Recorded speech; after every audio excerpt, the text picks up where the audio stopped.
Who burst onto the scene back in 2014, teaming up with Jack Sock to win the Wimbledon doubles. Singles success would follow, including a breakthrough into the top 25. On the comeback trail now, and also one of the leading voices in the governance of men's tennis. And we are very pleased to welcome Vasek Pospisil back to Tennis Channel Live.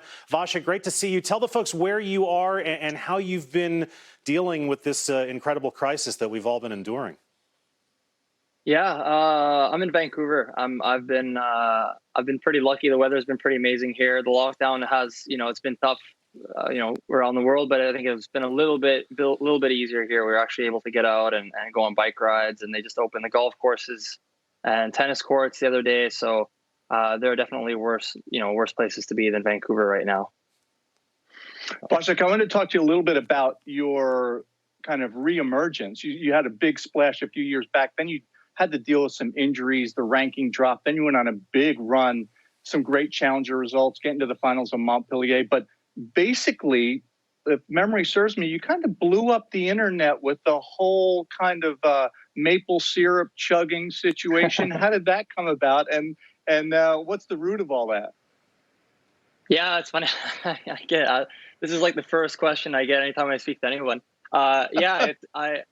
I've had a lot of people come up to me and say, "Oh, that must have been orchestrated. Like, did you do that on purpose?" And to be honest, like, I didn't at all. So the story behind it is that I was in France, I was in Montpellier, and I had a really brutal match with Goffin in the semifinals.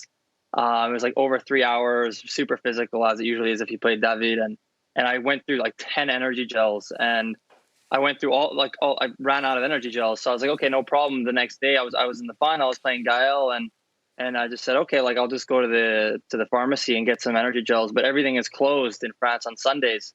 So we couldn't get anything for the last match. And then sort of just brainstorming with my physio, like, what am I going to do for energy? And then it was like, oh, well, I could just use my maple syrup because I travel with it and I use it religiously. And so then I was thinking, well, should I put it in a bottle? I was like, oh, no, it's just going to get messy because I'll have to pour it back if I don't use it. I was like, I'll just drink straight out of the maple syrup bottle. And then I didn't think anything of it until it actually exploded after the match. I realized it was pretty hilarious, but I didn't really think much of it.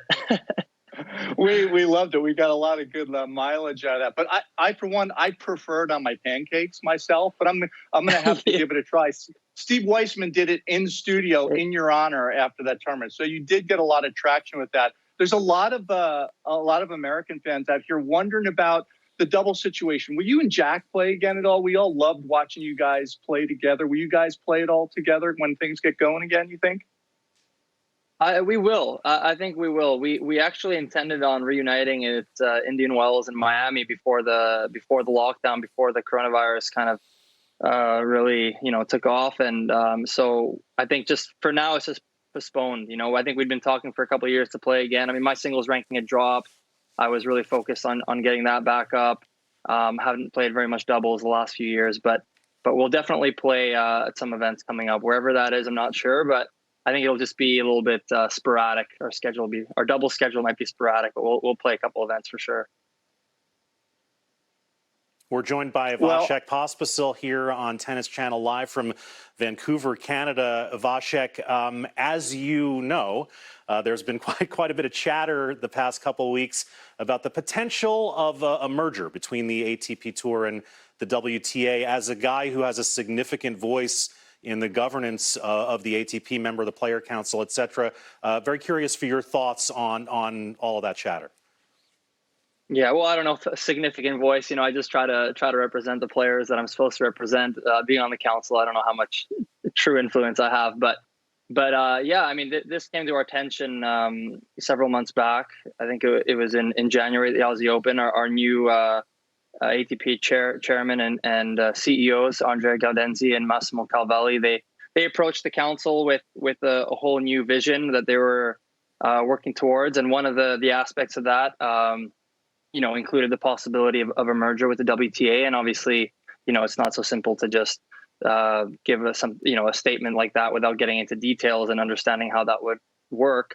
But they've obviously thought through the whole process, and they had great answers to every question that we'd posed. So that seems to be the long-term vision of theirs that they brought to the table and then they've been working extremely hard on the last 4 months. Well, at least until until crisis management now, which is unfortunate for them, because they right now I can't imagine how stressful and how much they're dealing with this crisis, and they've done an incredible job. Like I tell everybody that I speak to that tennis is very fortunate right now to have leadership. The leadership that we do, they're very capable, very intelligent. They're really looking at tennis as a business and not politics. And I think that's the kind of leadership that you need.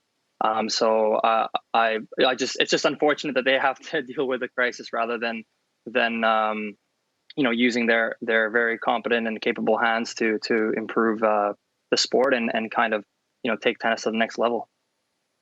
It's been interesting, Vasek. I got to hear Andrea Gaudenzi's vision. I've known him for a long time, and very enlightened, bright guy. A lot of really intellectually spot-on marketing ideas about trying to unite and capitalize on making the brand and the product better.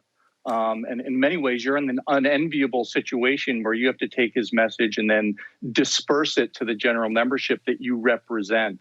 How has that gone? What generally is going through the conversations? What's the read on your part? Well, it's difficult. I mean, they're just like anything. Whenever you bring I wouldn't call it a drastically new approach, or you're really trying to change something in a big way, there'll be guys that support that, and there'll be the more conservative that are against. And so I think the messaging has been relatively mixed. I've got a lot of different viewpoints and different feedback from all kinds of players. I think the true difficulty in my position, when I'm relaying this information or these decisions that are made to the players, is that they don't necessarily have all the information that they need to really even come to their conclusion or their opinion on the matter. And the problem is that I don't even have some of that information, and the information that I do, a lot of that is confidential, so to speak, right? That's one of the things of being on the council as well. You can't actually just speak openly about everything that happens internally. So that's kind of the challenge that some of the council members face, including myself. And so, the best I can do is say, hey, listen, we've asked all the tough questions. They've given us great answers. They're very, smart guys, and you got to give them a chance to reach the goal and the vision they have. And it's just difficult to really have a strong opinion when you don't have all the information. That's the main takeaway. Yeah, it's got to be so challenging. Back in the dark ages, I was on the council for a number of years and also the board. So I've lived in your shoes. The one good thing for me is I didn't have to do it during social media. So it's very, it's very challenging because now so much stuff flying around. Yeah. And as a council member, how do you decide what you're going to put out on social media, what's okay and what isn't? Like what adds to the fire and what actually educates? How do you decide that? Yeah, I mean, it's a learning process for sure. I mean, I've made some mistakes that I learned from. I mean, ultimately, the code that I go by is I feel like if there's a message that's not out there that should be in some way, then I try to maybe reveal my opinion if it's something that's not really heard that's out there. I mean, mainly is I'm just very honest and straightforward, and I stand by my values and principles and beliefs, and I'm not shy to express those, even if there are people that might disagree. The main thing is they come from a good place. I mean, especially with my role on the council. I'm not getting paid. I have zero incentive to spend, in terms of financial or benefit or some kind of an agenda to, there's no agenda other than trying to look out for the players. So, that's kind of the main thing I would tell guys that disagree with me, and because there's differences of opinion, that's for sure, but there's no reason to get emotional about it, especially if you're just trying to, change things for the better. Vasek, thanks a lot for chatting with us. Do stay safe. And I heard you're going for a bike ride in Vancouver today. Yeah. Make sure you bring your maple syrup to stay hydrated. Exactly. I actually have. I got some maple syrup, like these little energy gels that some companies have been sending me. So I'm going with maple syrup on my bike rides. So smart. Stay well, Vasek. Thanks for joining us. That's Vasek Pospisil on Skype from Vancouver. We'll take a break here. When we come back, it's back to Melbourne from this January and a look at the women's semifinals.